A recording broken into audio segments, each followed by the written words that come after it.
Muy buenos días tengan todos ustedes. Soy el doctor Eduardo Antonio Lara Pérez. A nombre de la Academia Mexicana de Pediatría y la Fraternidad Médica por la Salud, Médicos Unidos, les damos la más cordial bienvenida este martes 6 de julio del año 2021 en Pediatría al Día. El tema del día de hoy es fiebre recurrente endémica y epidémica, enfermedad desatendida y olvidada, y va a ser impartida por el doctor Edwin Vázquez Guerrero. El doctor Edwin Vázquez es egresado de la Universidad Autónoma de Aguascalientes como médico, hizo pediatría en el Hospital Infantil de Sonora, reconocido por la UNAM, hizo infectología pediátrica en el Hospital Civil Fray Antonio Alcalde, reconocido por la Universidad de Guadalajara, hizo maestría en ciencias químico-biológicas con orientación en microbiología médica y molecular, reconocido por el Instituto Politécnico Nacional, es miembro de la Asociación Mexicana de Infectología Pediátrica, de la Asociación Mexicana de Infectología y Microbiología Clínica, Asociación Mexicana de Infectología Pediátrica, Sociedad Mexicana de Bioquímica, y es adscrito del Laboratorio de Genética Microbiana, Departamento de Microbiología en la Escuela Nacional de Ciencias Biológicas en el Instituto Politécnico Nacional. Este tema forma parte de un capítulo del libro Fiebre en el Niño, Diagnóstico y Tratamiento. Y sin más preámbulo, cedo la palabra al doctor Edwin Vázquez Guerrero. Adelante, doctor.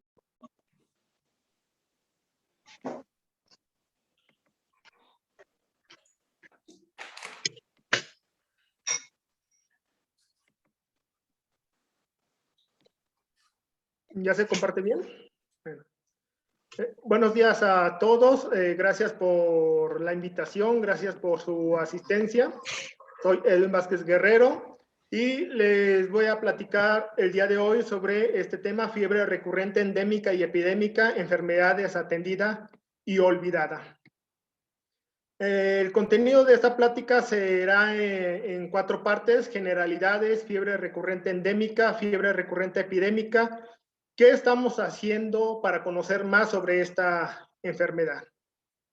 Dentro de las generalidades tenemos que la fiebre es la manifestación clínica más frecuente y motivo de más del 50% de las consultas.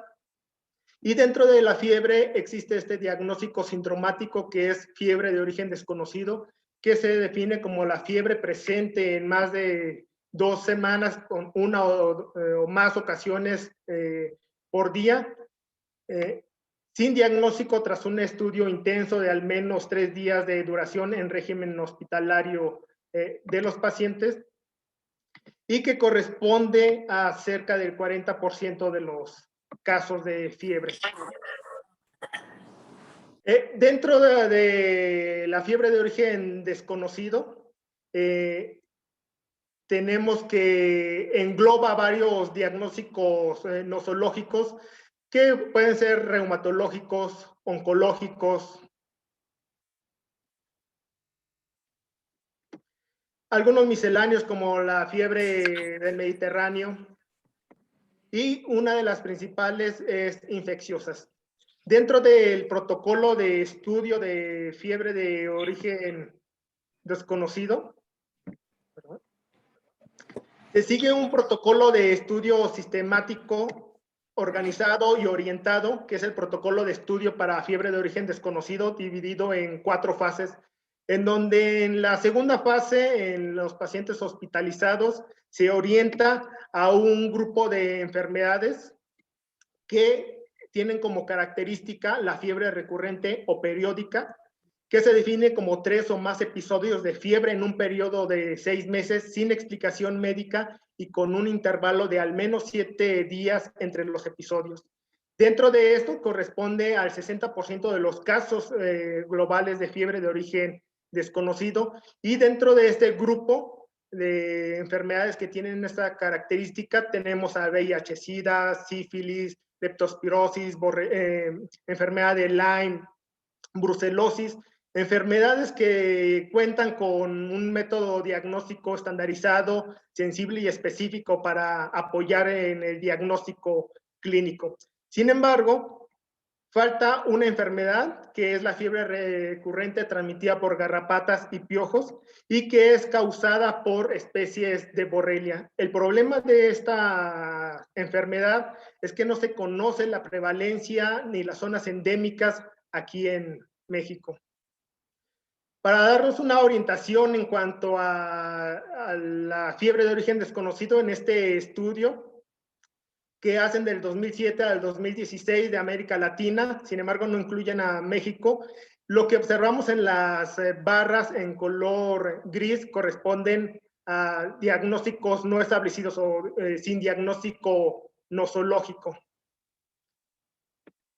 Y ahora hablando sobre fiebre recurrente endémica, se define que es la fiebre recurrente transmitida por garrapatas, que es un nombre oficial, que está dentro del Catálogo Internacional de Enfermedades, edición 10, en el apartado A68.1, y que sus sinónimos como fiebre recurrente endémica o borreliosis, y que se define como una enfermedad caracterizada por episodios recurrentes de fiebre y síntomas inespecíficos causada por especies de Borrelia transmitidas por garrapatas.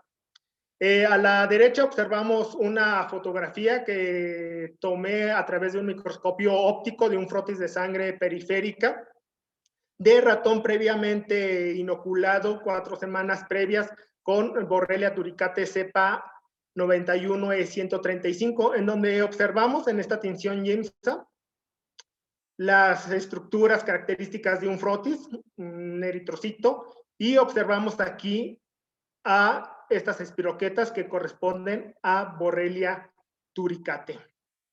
Aquí observamos otra. Dentro de la historia tenemos que esta enfermedad ya se describía desde la época de Hipócrates, pero es hasta en Edimburgo en 1843 que David Craigen define metodológicamente, extensivamente y claramente esta enfermedad y le nombra fiebre recurrente transmitida por garrapatas. En Berlín, también en otro brote en 1867, pero un brote de piojos del cuerpo, Otto Oberheim define la enfermedad de fiebre recurrente transmitida por piojos. En México, en 1844, Koch, un entomólogo famoso de la época, hace la primera descripción de estas garrapatas, Ornithodoros curassow. Y en Guanajuato, en 1876, Alfredo Dugues describe la primera garrapata del género Ornithodoros de la especie Turicata, que es la que observamos en la fotografía del lado izquierdo. Y en Aguascalientes, en 1936, Pierce y Musser hacen la primera descripción de la fiebre recurrente transmitida por garrapatas en México, causada por espiroquetas transmitidas por el vector Ornithodoros turicata que previamente Alfredo Dugues había descrito. Borrelia, las especies de Borrelia causantes de fiebre recurrente, tenemos aquí a Borrelia turicate en esta microfotografía que se observa en las glándulas salivales de Ornithodoros turicata y que corresponde al orden de los espiroquetales. Este es uno de los agentes infecciosos causantes de fiebre recurrente y que es una bacteria gram negativa, móvil, ondulada, helicoidal, que tiene de 5 a 7 vueltas, una longitud de 8 a 30 micras, un diámetro de 0.2 a 0.5 micras y que tiene de 7 a 11 flagelos. Aquí observamos un motor flagelar, pero que estos flagelos se encuentran en el espacio periplasmático. En este árbol filogenético observamos 2 clados. En este clado observamos a Borrelia burgdorferi en su estricto y el complejo burgdorferi, que son las que causan enfermedad de Lyme, pero ese no es parte de este tema. Hablaremos de este clado que corresponde a las borrelias causantes de fiebre recurrente. Observamos aquí que se divide en estos 2 clados. En este clado que corresponde desde Borrelia persica a Borrelia recurrentis, las llamadas borrelias del Viejo Mundo, mientras que en este extremo, este clado de Borrelia hercia a Borrelia turicate corresponde a las borrelias del Nuevo Mundo. Tienen una distribución global como Borrelia anserina, pero por ejemplo Borrelia Miyamoto, que a excepción de África y América, se describe en el resto. Todas tienen como vector, bueno, garrapatas, a excepción de Borrelia recurrentis, que tiene como vector a Pediculus humanus, el piojo del cuerpo, y a excepción de Borrelia Miyamoto, que tiene como vector a una garrapata dura de la familia Ixodia, mientras que el resto corresponde a garrapatas de la familia Argácida. La mayoría, todas tienen como hospedero estas borrelias a mamíferos pequeños, al humano, a excepción de Borrelia anserina, que solamente tiene como huésped a aves. Y aquí lo característico es que Borrelia ductoni y Borrelia recurrentis tienen solamente como huésped único al humano. Las garrapatas tienen aproximadamente, son 950 especies descritas y de esas solamente el 10% tienen algún interés sanitario para animales y humanos.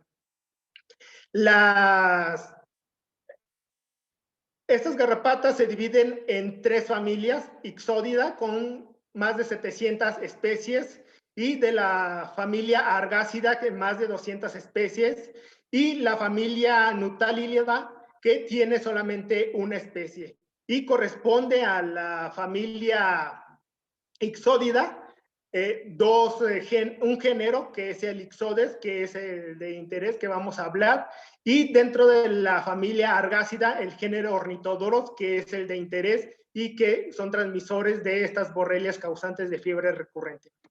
Una de las características es que de la familia Ixódida, o también conocida como garrapata dura, tienen esta característica, tienen una presencia de un escudo dorsal, tienen un hipostoma, que es la estructura bucal, y tienen una superficie lisa, mientras que la familia Argácida tiene una ausencia de escudo dorsal. Su hipostoma no se observa dorsalmente, sino la tenemos que ver ventralmente, y tiene una superficie mamilar o irregular. Uno de los vectores transmisores de la fiebre recurrente transmitida por garrapatas, como comenté, son de la familia Argácida, del género Ornithodoros, y vemos aquí una fotografía de la especie Ornithodoros turicata y Ornithodoros herzi. Este ciclo de las garrapatas tienen unas características especiales, ya que pueden tener más de 7 estadios y interactúan con mamíferos pequeños como ardillas de suelo, perros de la pradera, cerdos, venados, vacas, y que tiene también, como el sinónimo como lo comentaba, fiebre recurrente endémica, una tasa de mortalidad que va del 4 al 10% sin tratamiento oportuno, y puede tener una tasa de mortalidad del 1% a pesar de tratamiento oportuno, especialmente en mujeres embarazadas y personas con morbilidades. Dentro de las características de esta que tienen las garrapatas Ixodes, que corresponden a las garrapatas duras, tienen una esperanza de vida de 2 a 3 años, mientras que las garrapatas blandas del género Ornithodoros tienen una esperanza de vida de 10 a 20 años. Tienen un estado ninfal solamente 1 Ixodes, más de 7 Ornithodoros.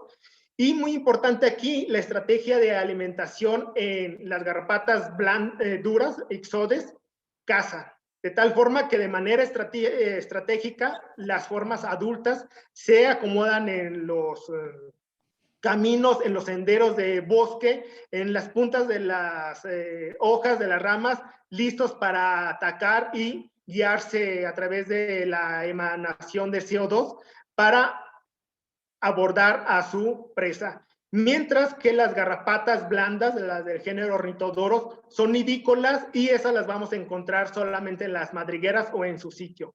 Tienen una duración de alimentación, las garrapatas duras, de 2 a 5 días, mientras que las Ornithodoros tienen una duración de alimentación de 5 a 60 minutos. Y muy importante, la transmisión en las garrapatas duras puede ser una transmisión de 36 a 48 horas, que eso es lo necesario para que patógenos migren desde el intestino medio hasta las glándulas salivales y puedan pasar al hospedero, mientras que las garrapatas blandas del género Ornithodoros, los patógenos como las borrelias causantes de fiebre recurrente solamente necesitan 15 segundos para transmitir y para llegar al hospedero, ya que estas espiroquetas han evolucionado y se han adaptado a las características de alimentación de estas garrapatas, de tal forma que están presentes en las glándulas salivales, además del intestino medio, para estar inmediato al momento en que se alimenten, pasar al hospedero. Aquí observamos del género Ornithodoros, tanto las ninfas como los adultos se alimentan rápidamente. Vemos aquí en el minuto 0, minuto 10, hasta el minuto 40, y observamos cómo de tener una superficie cóncava, plana, irregular, en 40 minutos se llena de sangre. En este mapa observamos la distribución de especies de ornitodoros, como lo mencionaban aquí las borrelias de fiebre recurrente del Viejo Mundo y aquí las borrelias del Nuevo Mundo. En el rectángulo blanco, bueno, de fondo blanco, observamos el vector específico, el vector que, por ejemplo, en este caso es Ornithodoros erraticus, y que transmite específicamente a esta borrelia que en cada caso, en el fondo negro, corresponde a la borrelia que transmite específicamente, en este caso, borrelia hispánica. Aquí abajo observamos a borrelia dutoni por Ornithodoros moubata, que son las que tienen una mayor tasa de mortalidad. Mientras que en las garrapatas del Nuevo Mundo, tanto borrelia herzi, turicate y parkeri son las que tienen una mayor tasa de mortalidad en comparación con el resto. En este mapa observamos la distribución de especies de ornitodoros en Estados Unidos. En rojo, la distribución de Ornithodoros turicata, mientras que en los estados en azul, la distribución de Ornithodoros turicata y Ornithodoros talaje.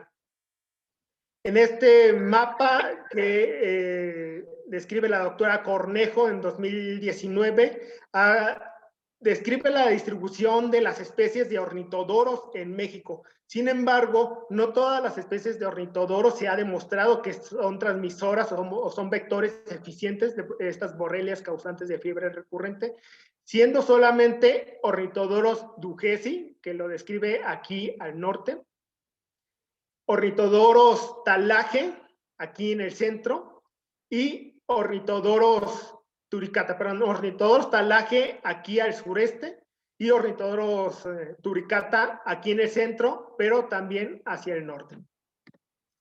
De acuerdo a históricos, la distribución de especies de ornitodoros de estos vectores se describe que al norte, Ornithodoros turicata, y al sureste de México, Ornithodoros talaje. Ornithodoros turicata transmite específicamente a Borrelia turicate, mientras que Ornithodoros talaje transmite específicamente a Borrelia masotti.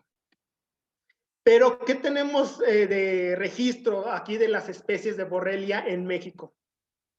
Solamente se han demostrado 3 especies causantes de fiebre recurrente aquí en México. Borrelia dugesi, que es transmitida por Ornithodoros dugesi, Borrelia masotti por Ornithodoros talaje y Borrelia turicate por Ornithodoros turicata. Sin embargo, tanto de dugesi como de masotti solamente existe un reporte de cada una y se describió en el estado de Coahuila. Sin embargo, en la actualidad hay grupos de entomólogos que hay cierta discrepancia y cierta incertidumbre, ya que algunos comentan que Dugesi corresponde a talaje, perdón, a Mazotti no adecuadamente descrita, y que Ornithodorus talaje no está bien descrita y que realmente corresponde a un complejo. Sin embargo, sí existe una gran cantidad de reportes de Borrelia turicate. Sin embargo, estamos hablando de descripciones de los 40 y de los 50. Otro de los agentes infecciosos, otro de los garrapatas transmisoras de fiebre recurrente es Ixodes scapularis. Vemos aquí una fotografía de Ixodes scapularis, como lo comenté. De todas las borrelias, solamente existe una borrelia que es transmitida por garrapatas duras, como es el caso de esta Ixodes, y que es Borrelia Miyamoto.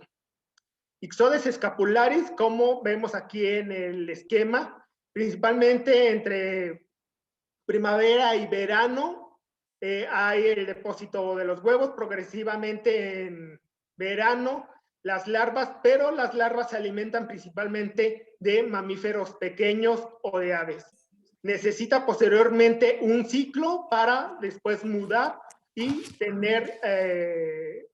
pasar a ninfa, y ya lo que es en el estadio ninfal, ya tiene una alimentación de mamíferos pequeños, pero también de mamíferos grandes, y puede también tener en contacto con humanos, principalmente si los humanos entran a los sitios o entran en contacto con mamíferos infectados, entonces también pueden ser picados por larvas. Pero ya después necesita un ciclo más para entonces mudar y tener el estadio de adulto, en donde ahora sí ya tiene una alimentación de tipo caza, y entonces acecha a sus huéspedes para alimentarse esta garrapata, principalmente en los caminos o en los senderos, en las cabañas. Otro de los garrapatas duras, que es Ixodes pacificus. Vemos aquí una fotografía de Ixodes pacificus. A diferencia de Scapularis, necesita de 3 ciclos, y principalmente el depósito de huevos en primavera, y requiere igual un ciclo completo para tener la eclosión, y las larvas se van a alimentar principalmente de mamíferos pequeños, de reptiles, de aves, pero también si el humano entra en contacto con estos animales infestados de garrapatas, de larvas, entonces también pueden ser picados. Necesitan nuevamente un ciclo completo para pasar al estado ninfal, y ya el estado ninfal puede a mamíferos más medianos y también al adulto, y requiere un ciclo más, un tercer ciclo, para entonces pasar al estado de adulto.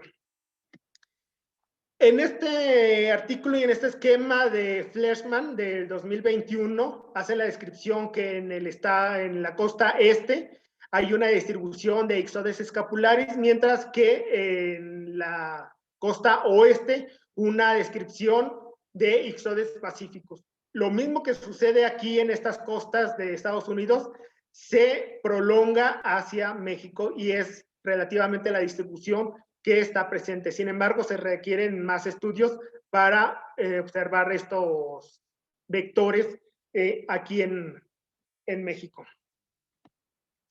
Dentro de la epidemiología de fiebre recurrente transmitida por garrapatas, y que en Estados Unidos se conoce como tick-borne relapsing fever, en este estudio, que agrupa a 504 casos de fiebre recurrente en un periodo de 1990 a 2011, se observa una distribución por edad bimodal de 10 a 14 años y de 40 a 44 años, siendo los varones en un 57% los más afectados, y tiene una mediana de casos por año de 20, mientras que en el año 1993 observaron una mediana de 14 casos, mientras que 45 casos en 2002.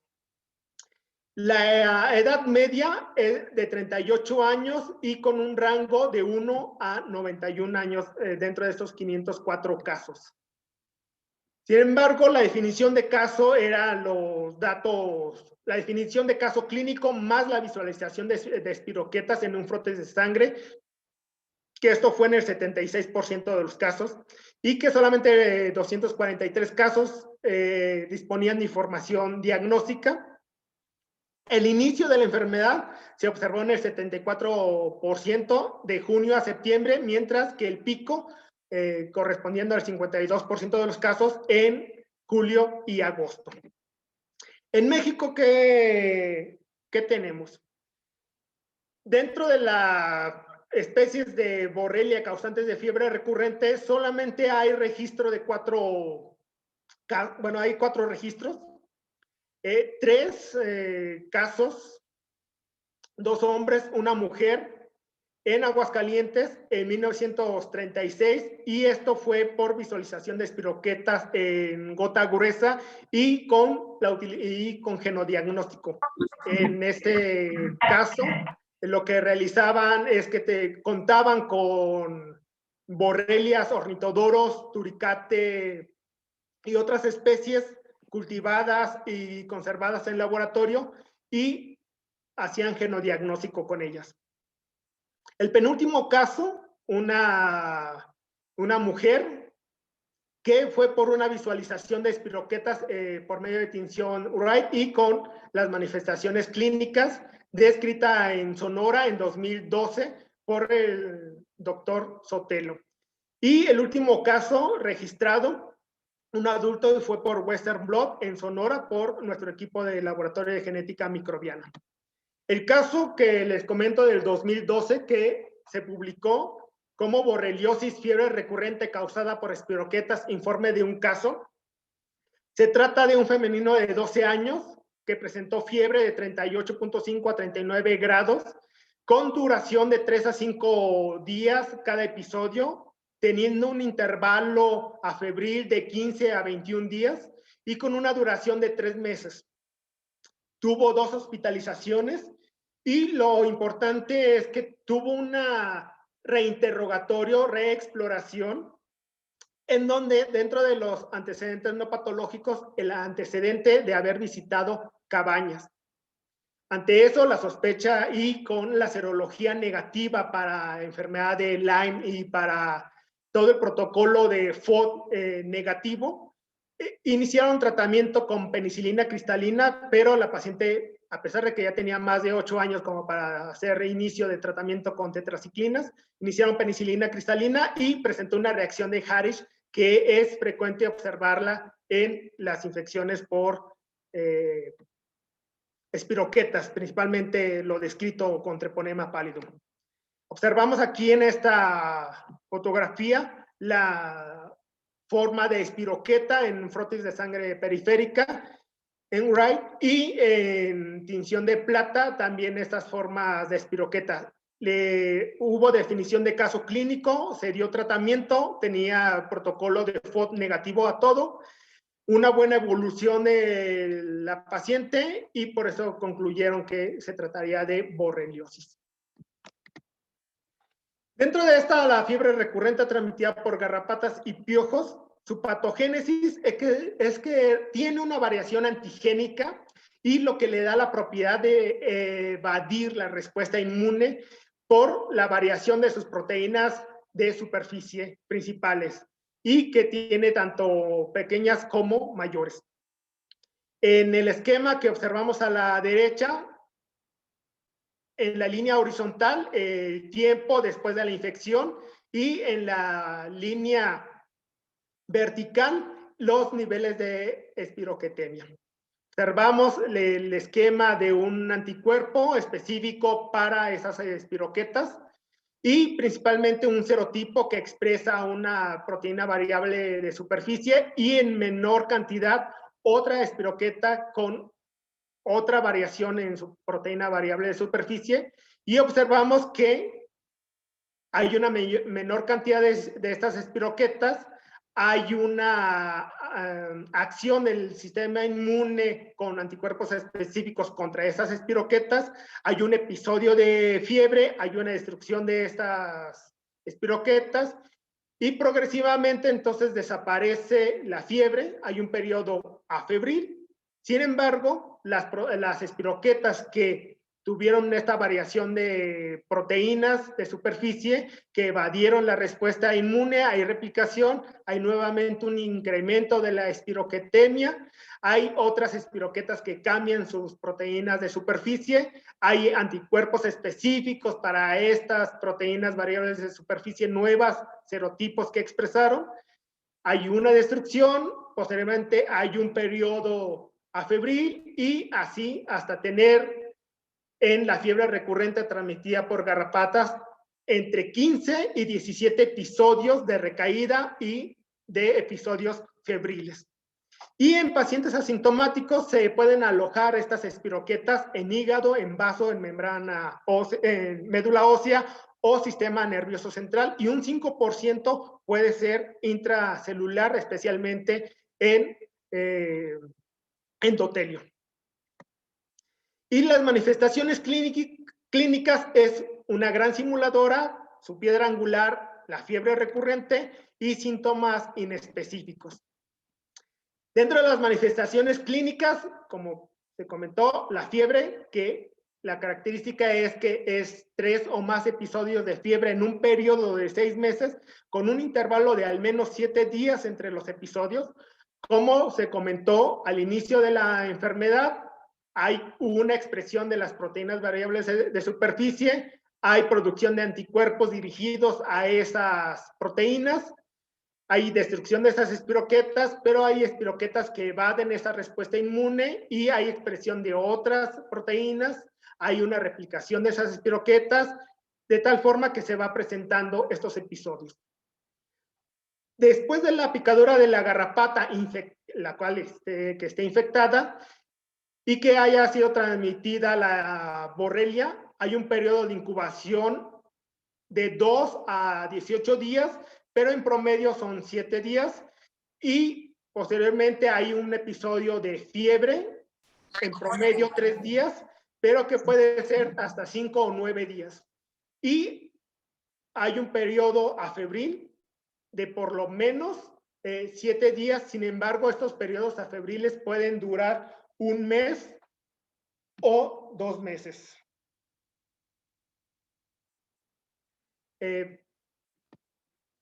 Otro de los síntomas es la toxicosis. Las garrapatas, una vez que pican, hacen esta lesión, este eritema localizado. Aquí lo observamos a las 4 horas, a las 24 horas y a los 5 días. Como pueden observar, no es un eritema migratorio como las garrapatas duras, ixodes del complejo Ricinus, que transmiten Borrelia burgdorferi. Entonces puede confundirse esta picadura con una picadura de araña, pero muy importante no buscar un eritema migratorio para fiebre recurrente transmitida por garrapatas y que es causada por, transmitida por garrapatas blandas principalmente. Dentro de este estudio que se hizo en 2008, agrupado de 185 casos, observamos que además de la fiebre se puede presentar cefalea, mialgia, escalofríos, náuseas, artralgias, vómito, dolor abdominal en estos porcentajes, pero también teniendo otros porcentajes como una hepatomegalia, esplenomegalia, una meningitis, alteraciones neurológicas, y algo característico con Borrelia turicate es que puede causar parálisis facial, una afectación del séptimo par craneal. Para hacer el diagnóstico, bueno, visualización de espiroquetas en sangre por observación directa en un frotis de una tinción Wright, Ginza o naranja de acridina.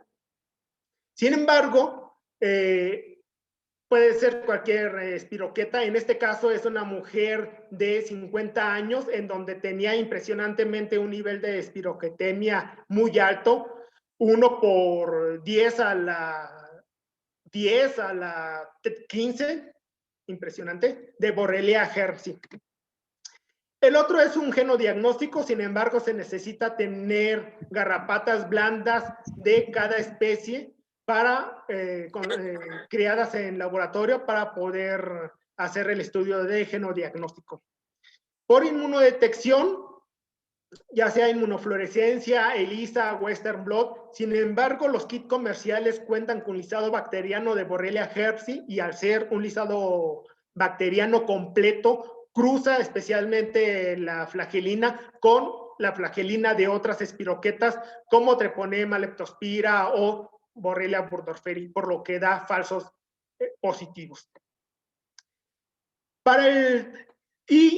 La utilización de PCR puede ser si hay niveles de espiroquetemia altos, ya que si está asintomático y no se logra recuperar material genético o espiroquetas, difícilmente se puede amplificar ciertos fragmentos de genes específicos para estas borrelias. Para el tratamiento, si el paciente no puede tener un medicamento oral, pues tratamiento parenteral, y el tratamiento de elección son tetraciclinas, principalmente doxiciclina, tanto para vía parenteral o para vía oral, y como segunda opción, eritromicina, un esquema de 7 días cada 12 horas. En niños, pues ajustado a peso y después mayores de 8 años.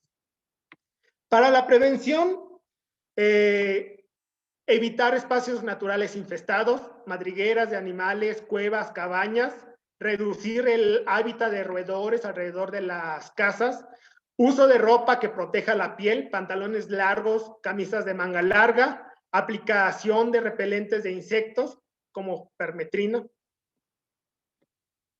Y dentro de la fiebre recurrente epidémica, que es causada por el piojo, pero por pedículos humanos, que es el piojo del cuerpo, que en la clasificación internacional de enfermedades, edición 10, está en el apartado A68.0, sus sinónimos, que es fiebre recurrente epidémica, y que su definición es similar a la ya comentada la transmitida por garrapatas. Sin embargo, este es además por el contacto con la hemolinfa del piojo humano, pedículos humanos, infectado con Borrelia recurrentis.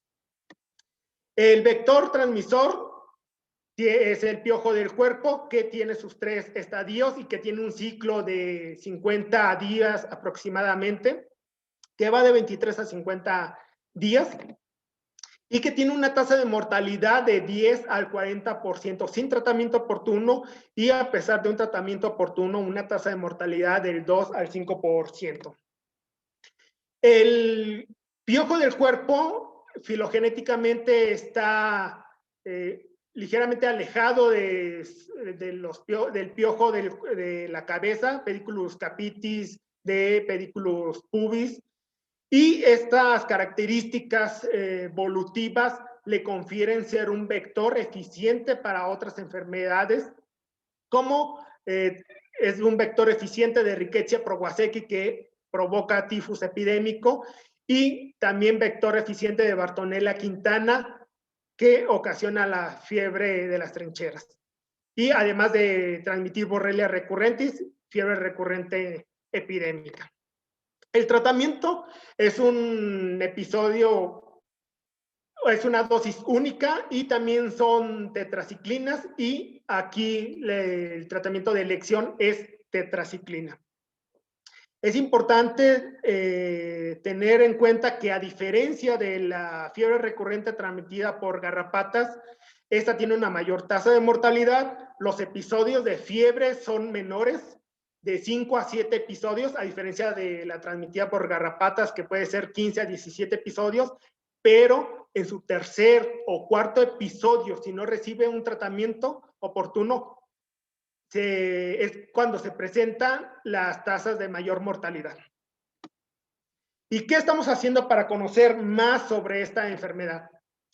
Bueno, con los antecedentes, Tom Schwann, el grupo de colaboradores, en 1996, en la búsqueda de desarrollar una prueba serológica simple, sencilla, sensible y específica, identificaron una proteína que era inmunogénica y que no cruzaba con otras espiroquetas, de tal forma que identificaron el gen, lo secuenciaron, lo sintetizaron y lo clonaron en un vector de expresión y hicieron pruebas acomodándolo en un método de Western blot, observando que sí presentaba solamente inmunoreactividad para cepas de Borrelia herpesi.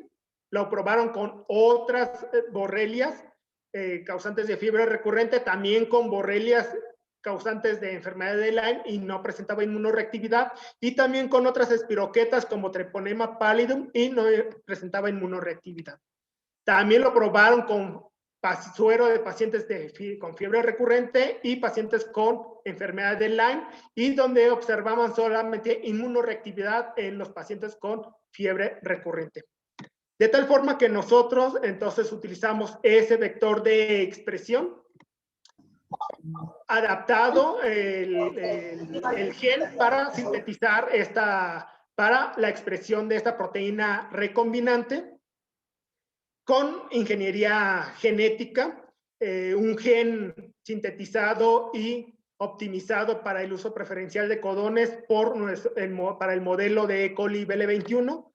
Se realiza la purificación de la proteína recombinante, aquí la observamos en esta membrana de poliacrilamida, y ya una vez recolectado, concentrada y cuantificada, se ancla esta proteína recombinante en un método de Western blot, recordando que el Western blot es una superficie sólida, a diferencia del gel de poliacrilamida, en donde por electrotransferencia ponemos la proteína recombinante, bloqueamos las áreas inespecíficas, tenemos la proteína recombinante. Si el paciente tiene anticuerpos específicos contra estas espiroquetas, se van a anclar al epítopo, se hacen lavados para eliminar los anticuerpos no unidos y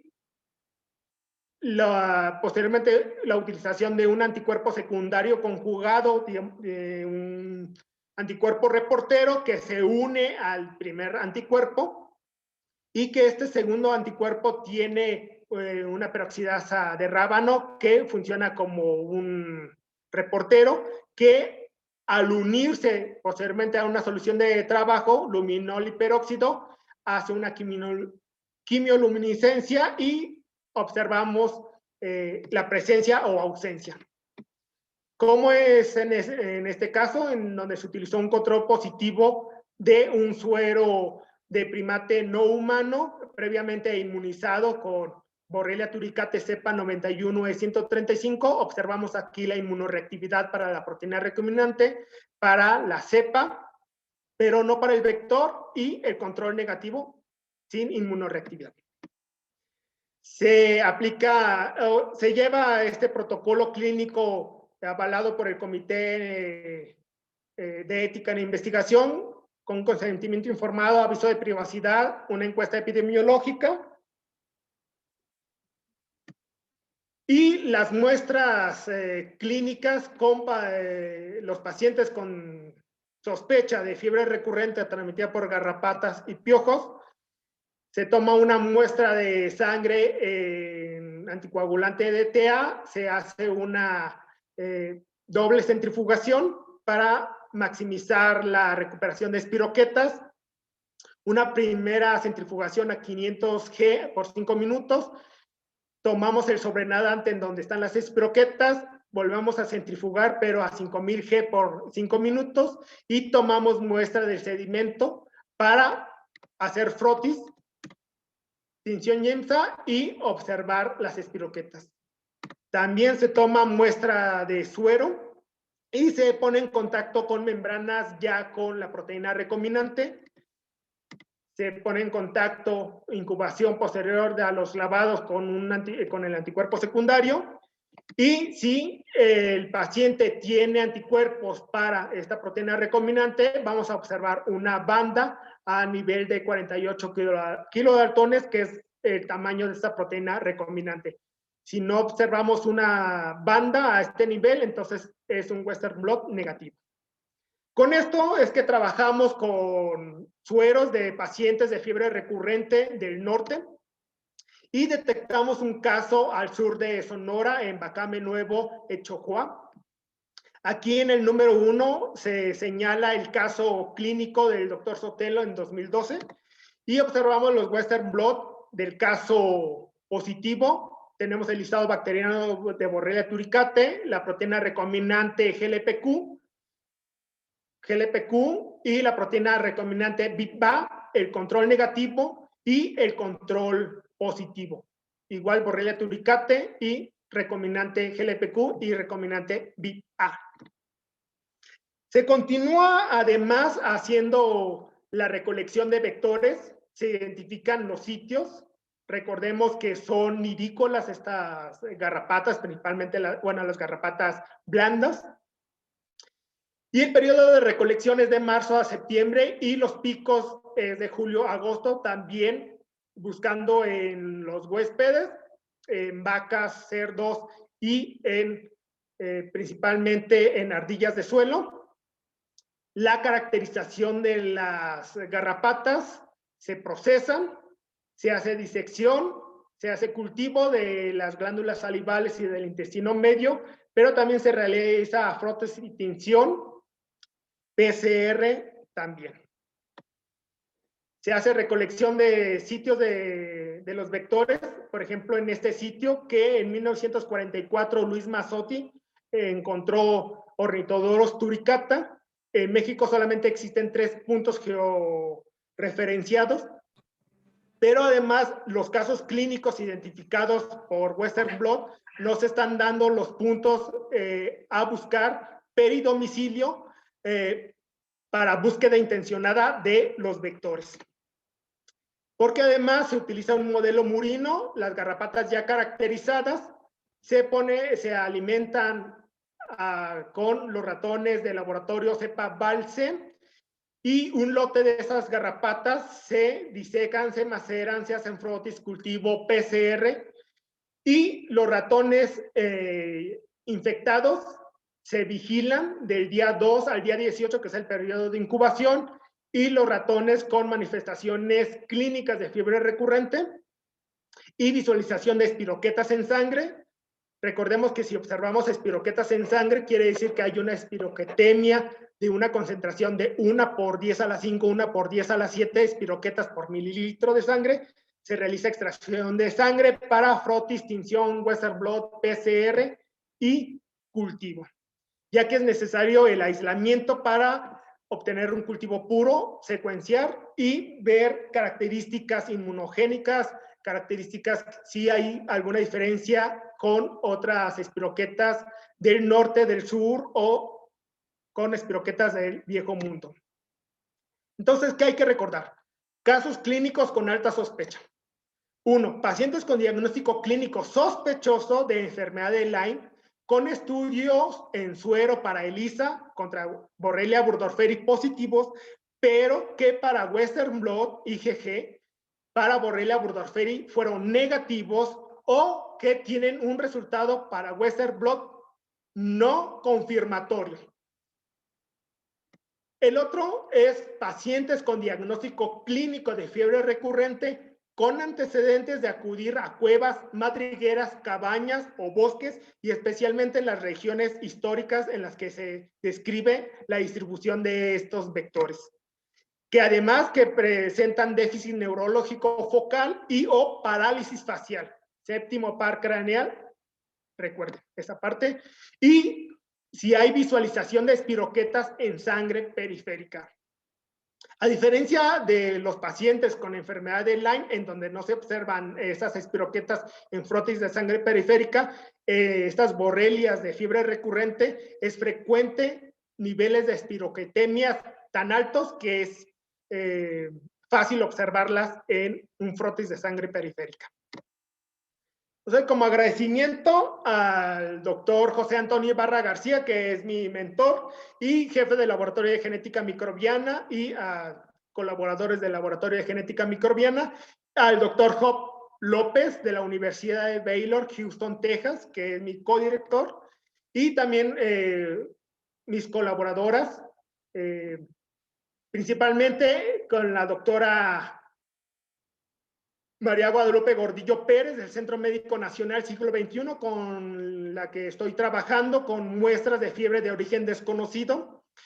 Y bueno, utilizando todas las herramientas y toda la maquinaria y el apoyo que tiene el IMSS para identificar estos casos y posteriormente buscar peridomicilio o en las regiones intencionadamente a estos vectores para poder aislar a estas borrelias. También un agradecimiento al doctor Ulises Reyes, gracias por su invitación para esta plática y además para la colaboración del libro Fiebre en el Niño, Diagnóstico y Tratamiento. Y en el capítulo 14 podrán revisar el tema de fiebre recurrente transmitida por garrapatas y piojos, y que espero que en revisión y se pueda hacer la actualización de lo que se está ya encontrando para este año y que ya tengamos las publicaciones tanto de los vectores encontrados, los nuevos casos clínicos y ya poder ir describiendo zonas endémicas de esta enfermedad en México. Gracias.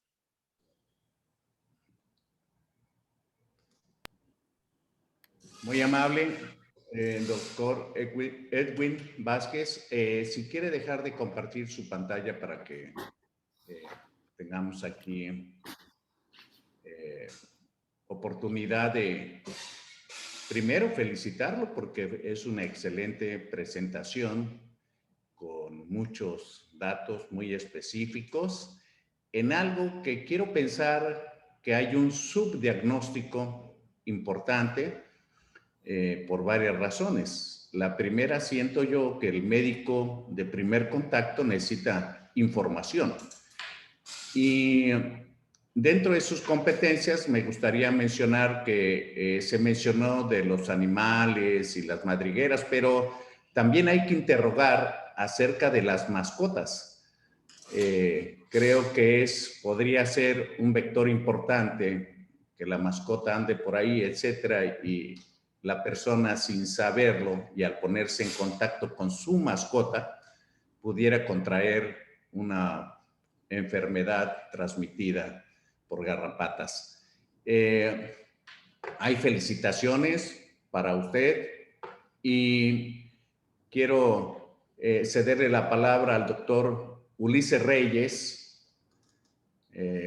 Adelante, Ulises. Bueno, pues antes que nada, agradecerle al doctor Edwin Vázquez. Hemos seguido muy de cerca su brillante carrera vertiginosa, yo diría, como una persona muy capacitada, muy preparada en estos temas, y la verdad que me honro de ser amigo de él y saber que está en una gran institución, el Instituto Politécnico Nacional, que ha sido un semillero de grandes personas y de grandes grupos en investigación.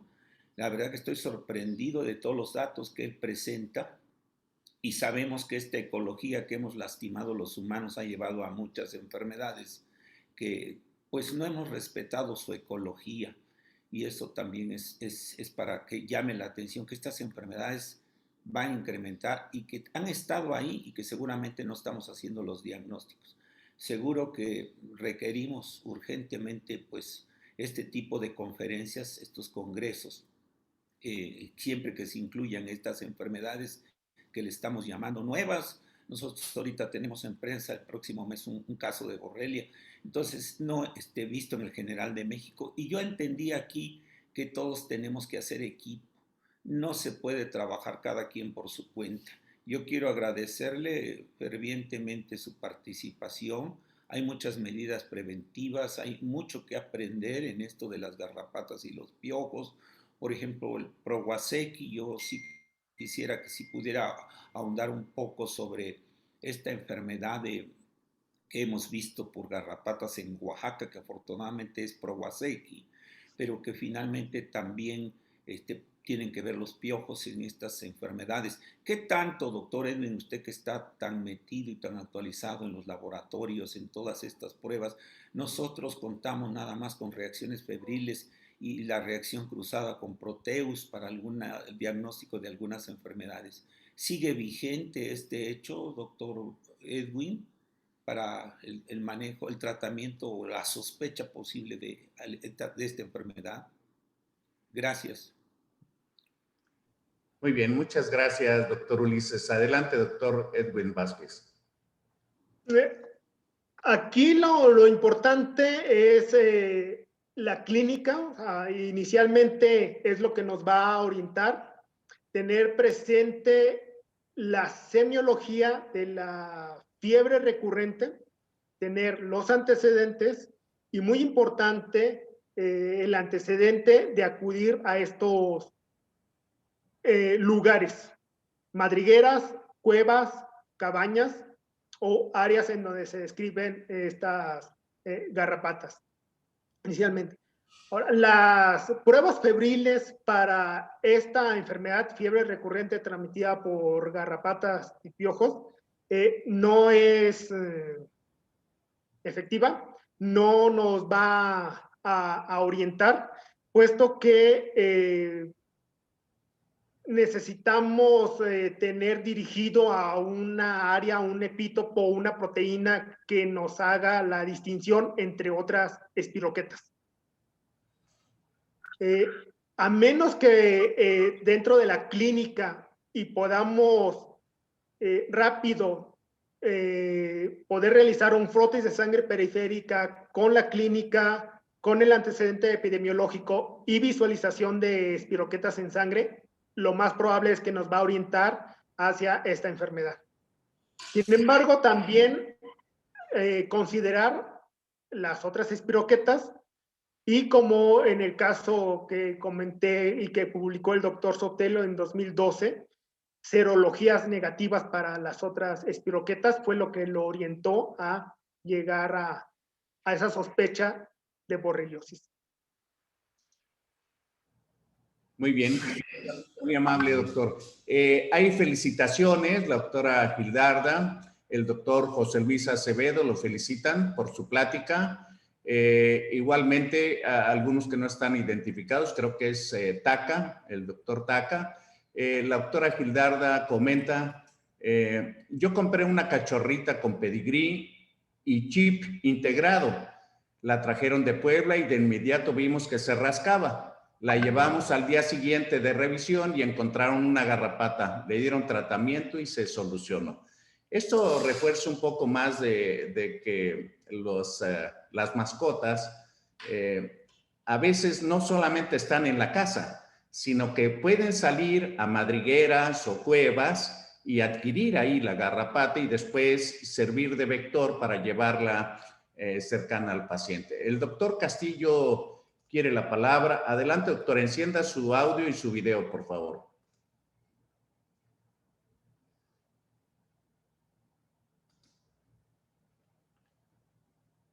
Adelante, doctor Castillo. Enrique Castillo.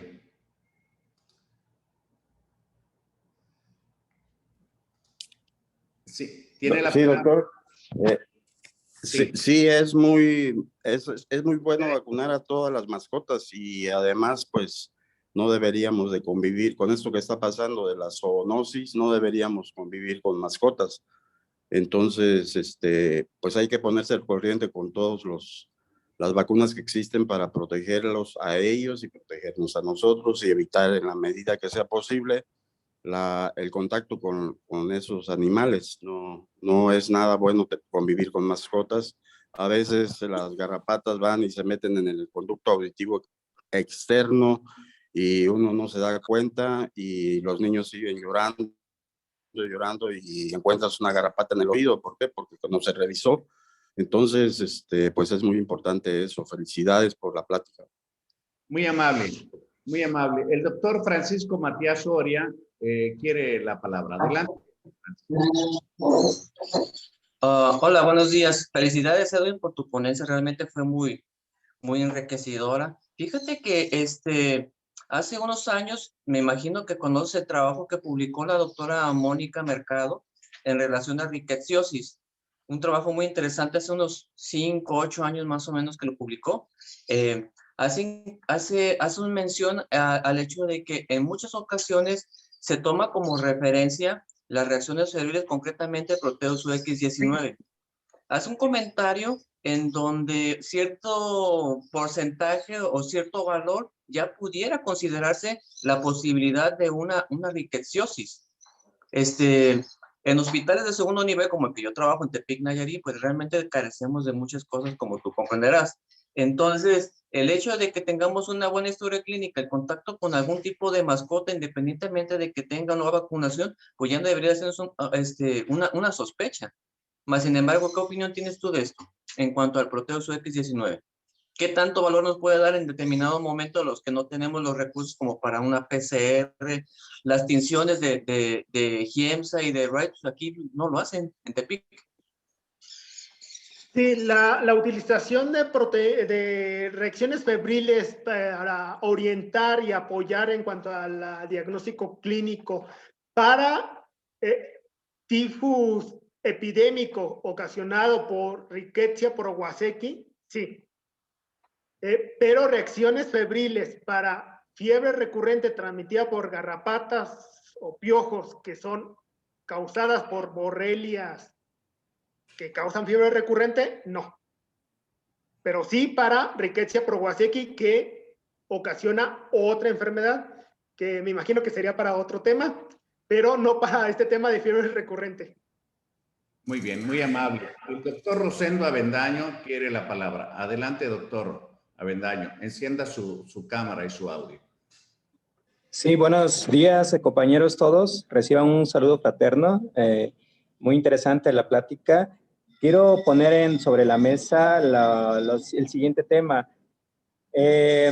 Los efectos hoy escuché nuevas enfermedades, sin embargo, vemos cómo es que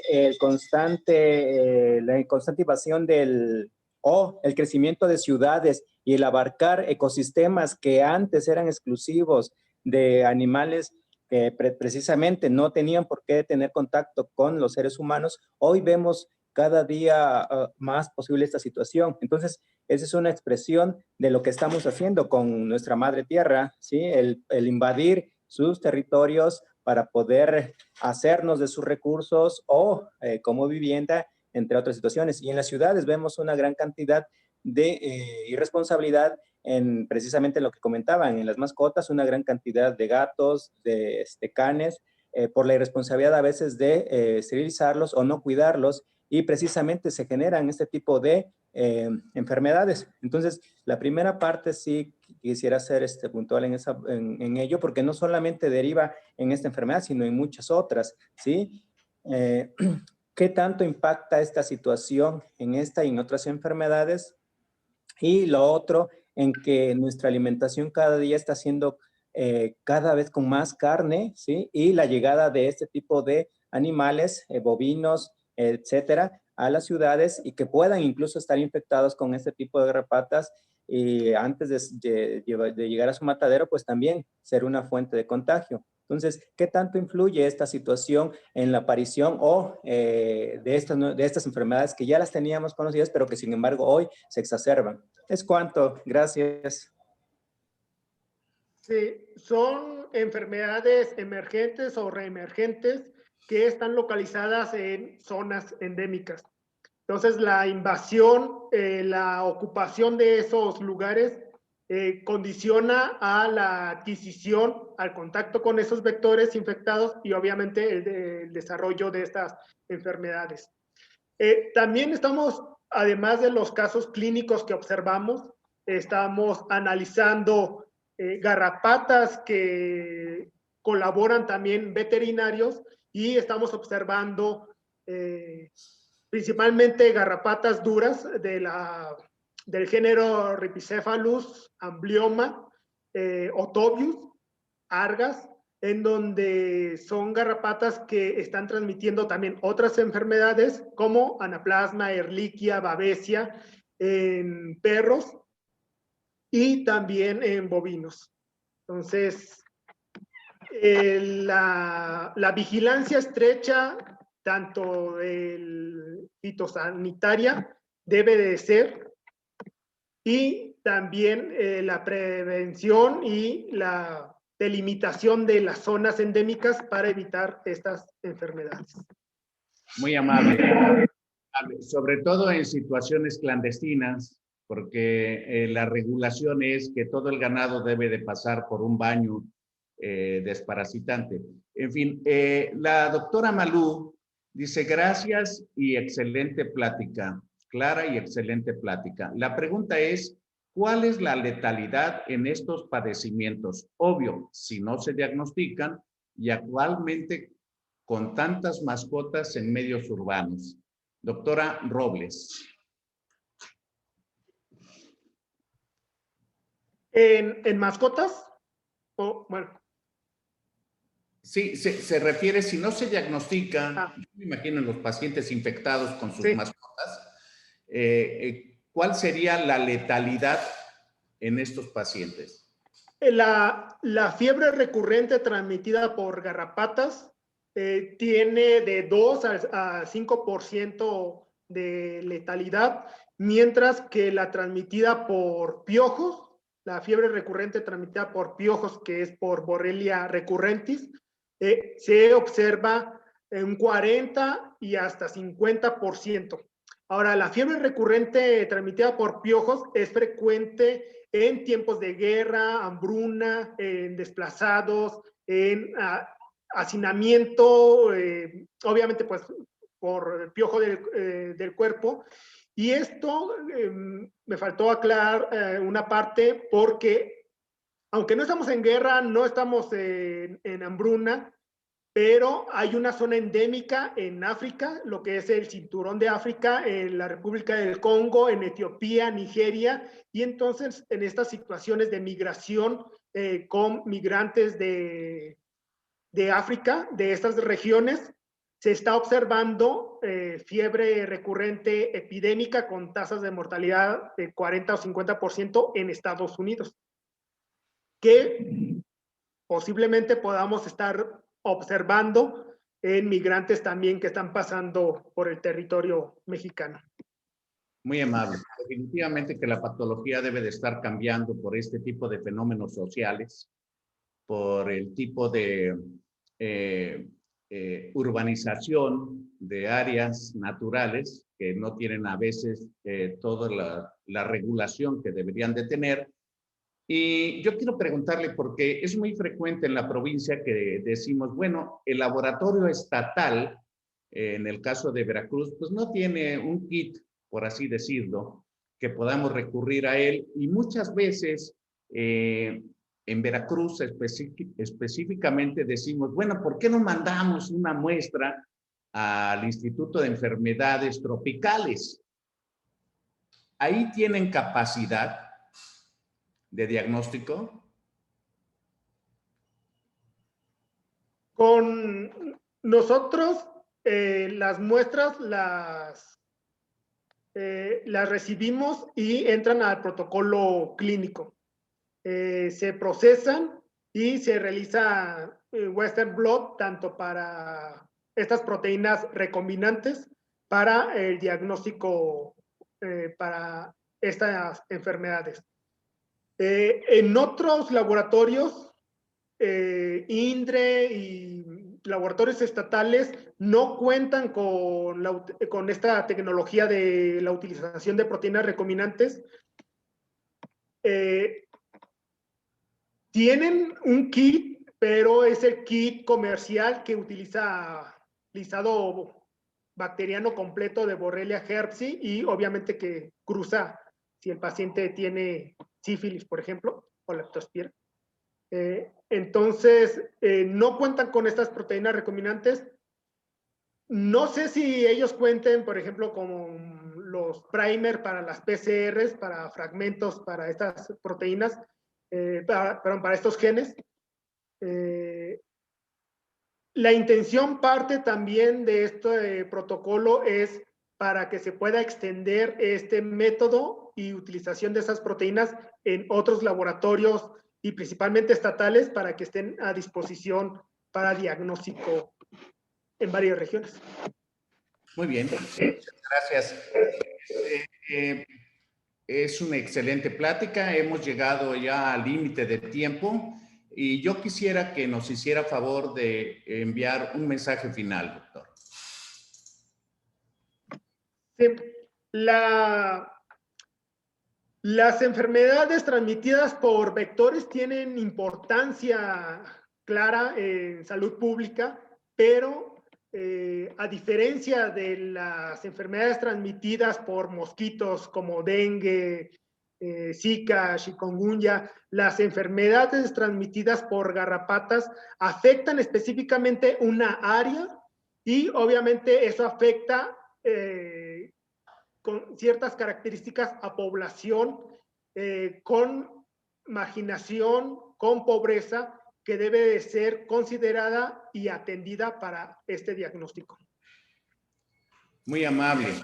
Definitivamente creo que el médico clínico siempre debe de tener y recordar en esta ocasión que una buena historia clínica, el tener presente la posibilidad de piojos y garrapatas pueden marcar una diferencia y creo que va a ser importante cuando se vea este video en YouTube, en nuestro canal de YouTube, el ver la referencia para que la gente que desee contactarlo le pueda orientar directamente. Le agradezco a nombre de la Academia Mexicana de Pediatría, de la Fraternidad Médica por la Salud, alias Médicos Unidos, y el favor de su atención de todos ustedes, los participantes en esta plática, por su tiempo. Nos vemos próximamente en otra actividad de Médicos Unidos. Buen día y hasta pronto.